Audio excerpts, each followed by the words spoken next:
बिस्मिल्लाहिर्रहमानिर्रहीम। अस्सलाम वालेकुम नाज़रीन, मेरा नाम सरवत फलीम है। नाज़रीन, आज 1 अगस्त है। 5 अगस्त को पाकिस्तान तहरीक इंसाफ ने अपनी तहरीक को पीक पर लेकर जाना है और फिलहाल अगर हम मीडिया देखें तो हमें ये अंदाजा होता है कि पाकिस्तान तहरीक इंसाफ की कोई तहरीक नहीं चल रही, लेकिन मीडिया हुकूमत का है।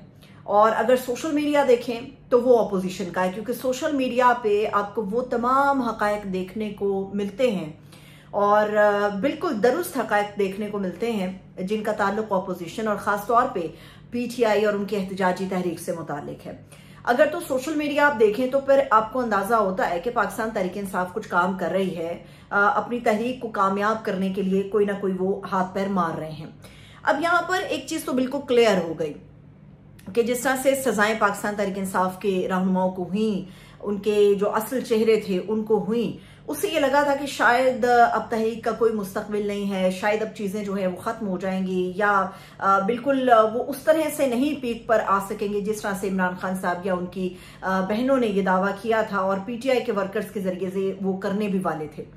लेकिन कोई भी सजा पाकिस्तान तहरीक इंसाफ को रोक लेगी, ये बिल्कुल वाज़ेह हो गया कि ऐसा नहीं हो सकता, क्योंकि इस वक्त भी पाकिस्तान तहरीक इंसाफ के जो रहनुमा हैं, उनके वर्कर हैं, सपोर्टर हैं, वो ना रुकने के लिए तैयार हैं, ना वो पीछे हटने के लिए तैयार हैं और वो फैसला कर चुके हैं कि उन्होंने इमरान खान साहब की जो कॉल है इसको कामयाब करना है। और इसमें आपको उन तमाम पाकिस्तान तहरीक इंसाफ के रहनुमाओं की स्टेटमेंट्स भी नजर आती हैं, उनका होता हुआ काम भी नजर आता है, उनकी जो सियासी बैठकें हैं वो भी आपको नजर आती हैं। उससे आपको अंदाजा हो रहा है कि पाकिस्तान तहरीक इंसाफ जो है वो काम कर रही है। बहुत सारे लोगों का ख्याल था कि जिस तरह से सजाएं हुई वो लोग रुक जाएंगे या एक खतरा पड़ जाता है ना सबको कि बाकी जो बचे कुचे लोग हैं उनका मुस्तकबिल क्या होगा।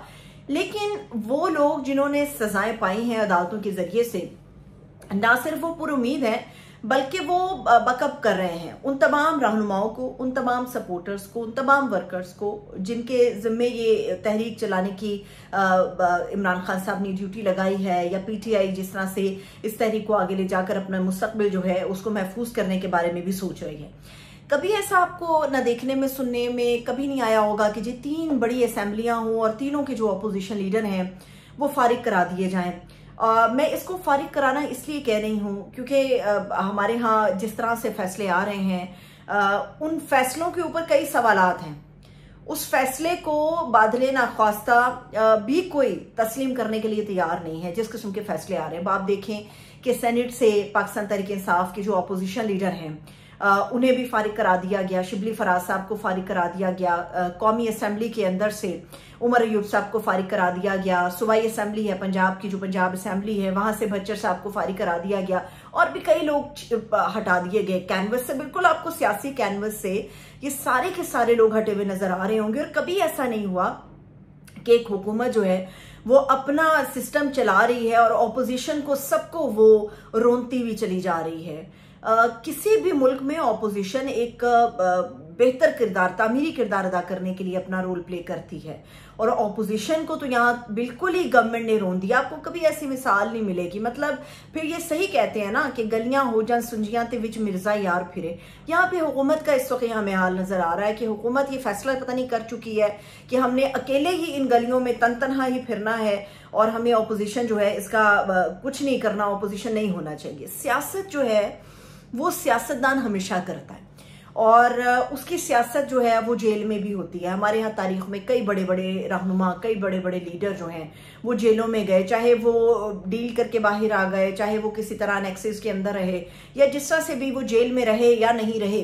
बात यह है कि एक सियासतदान का काम ही सियासत करना है। इमरान खान साहब पिछले 2 साल से जेल के अंदर हैं।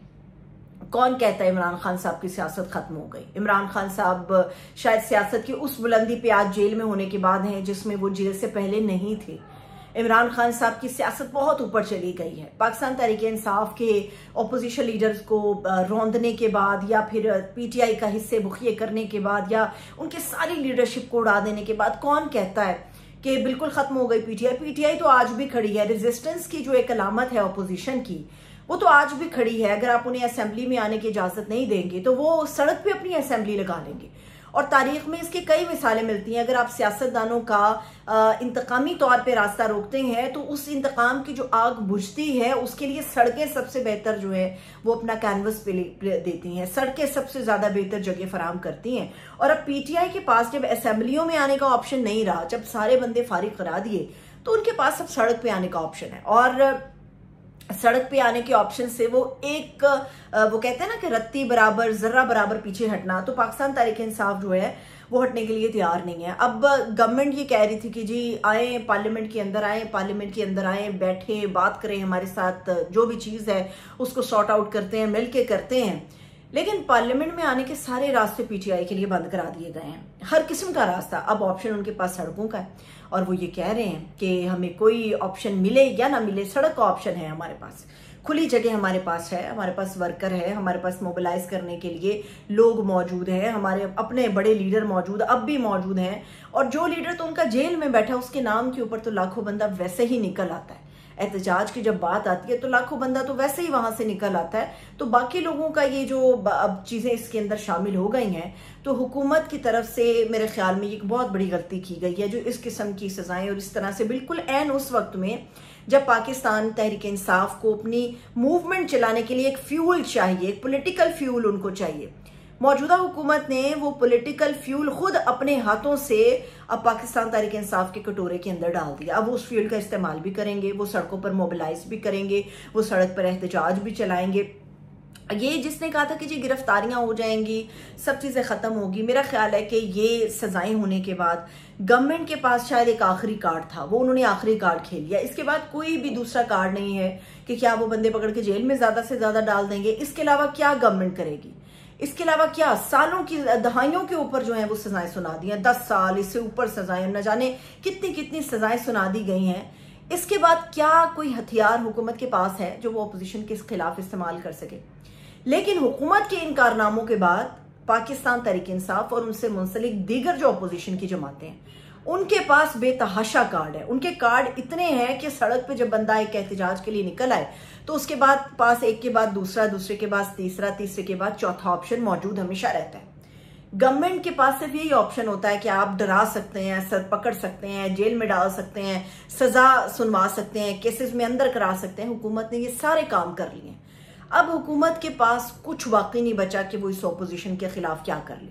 कोई अगर ये कहे कि जी अदालतों के फैसले हैं, इस वक्त हमारे पाकिस्तान के अंदर अदालतें कितनी आजाद हैं ये हम सबको पता है, इसके ऊपर बहस बनती ही नहीं, इसके ऊपर आप बहस ही नहीं कर सकते कि अदालत कितनी आजाद है। लेकिन उसके बावजूद पीटीआई कोई भी सुकम नहीं छोड़ना चाहती। अदालतों की तरफ से जो फैसले, जिस तरह के फैसले आ रहे हैं, उसके बावजूद वो इनके खिलाफ अदालतों में भी जाने को तैयार नजर आ रहे हैं। लेकिन वो साथ ये भी बता रहे हैं कि अगर कोई ये समझता है कि हम अदालत के अंदर जाके जंग लड़ेंगे और सड़क हमारी खाली रह जाएगी, तो सड़कों पर भी लोग होंगे, अदालतों के अंदर भी हम अपने केसेस को लड़ेंगे, तो कोई भी जो है वो इस गलत फहमी का शिकार अब ना रहे।